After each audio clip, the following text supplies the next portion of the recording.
Hello everyone, good morning. আজকের আকাশটা সকাল থেকেই বেশ পরিষ্কার, ঝকঝকে, ঝলমলে। সূর্য স্কুল চলে গেছে, ওর তো এক্সাম চলছে। অরিয়সোনা পড়ে পড়ে এখনও ঘুমোচ্ছে, সারা রাত ঘুমিয়েছে, আবার দেখো ঘুমোচ্ছিল। তো এখন উঠে গেছে মহারানী।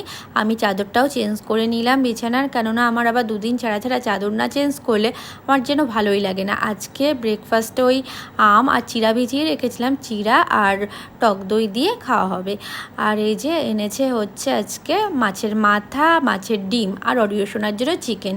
তো মাছের মাথা দিয়ে আজকে ভাঙাচোরা শুক্তো রান্না করব। অনেক দিন বাদেই রান্না করছি। মাছের মাথা ভেজেছি, ওই তেলটাতেই আমি তেজপাতা, রাঁধুনি আর মেথি ফোড়ন দিয়ে দিলাম সবজিটা। তারপর এই যে একটু মজে গেছে, এখন চিনি আর আদা দিয়ে দিলাম। তারপর শুক্তোটা দিয়ে তেল ছেড়ে আসলেই নামিয়ে দিয়েছি। আর এদিকে মাছের ডিমের বড়া বানাচ্ছি, আলু দিয়ে বড়ার ঝোল করব। আর অরিয়সোনা আমি কিচেনে ঢোকার পর থেকে সেই 1 ঘন্টা হলো প্রায়, তো ও এখানেই বসে আছে। আমি বলছি যা ঘরে যা, ও যাবার নাম করছে না।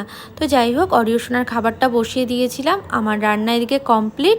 তো এখন চল একটু হেয়ার কেয়ার করে নিই, হেয়ার প্যাক লাগাবো। আর এদিকে অরিয়সোনা দেখো একা একাই খেলছে, আর মনটা ভীষণ খারাপ। সূর্য স্কুল থেকে এসেছে, আর এসেই ওর খাবারটা খেয়েছে, কিন্তু ওর জ্বর এসে গেছে। ওষুধ খাইয়ে শুইয়ে দিয়েছি। তো আমি ওর পাশে শুয়ে একটু মাথাটা হাতিয়ে দিই। এখনকার মতো ব্লগটা এন্ড করছি। তোমরা ভালো থেকো, সাবধানে থেকো, সুস্থ থেকো, বাই।